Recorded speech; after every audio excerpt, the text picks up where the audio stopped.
Па добро, очекувањата се како и на секој надпревар, очекуваме да освоиме бодови, нови бодови кои што би не приближиле до таа наша цел да се планира да поминеме групата, се пласираме во осми на финалето.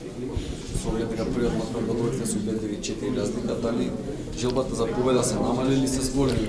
Па добро, со 5 разлика го добивме првиот надпревар. Желбата е иста секогаш, значи кој играат Вардар и Металург, секогаш има голема желба.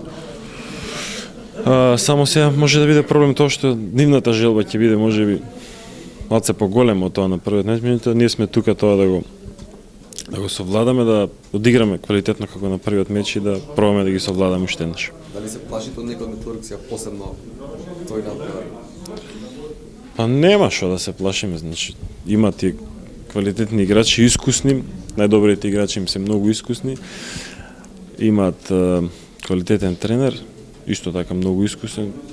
Ќе спремат сигурно нешто за нас, меѓутоа ние сме тука, пак ќе кажем, да одолееме на се тоа и да наметнеме наш стил на игра, наше темпо и да извојуваме бодови.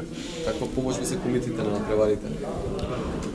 Па непроценливо богатство се тие за нас, значи на прошлиот надпревар се осеќавме кога играме домашен терен, иако можеби пола беше салата, но овој надпревар очекувам 90% наши навивачи да не понесат кој ќе ни биде тешко, секогаш го правеле тоа, секогаш ни помагале.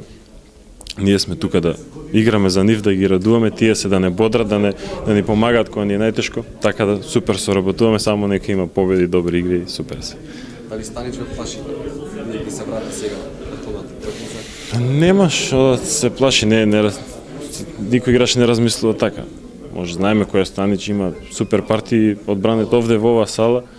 Се надеваме дека нема да има таков ден, ќе се потрудиме со нашите шутови, со нашата тактика да го неутрализираме на некој начин, да се обидеме да нема добар ден.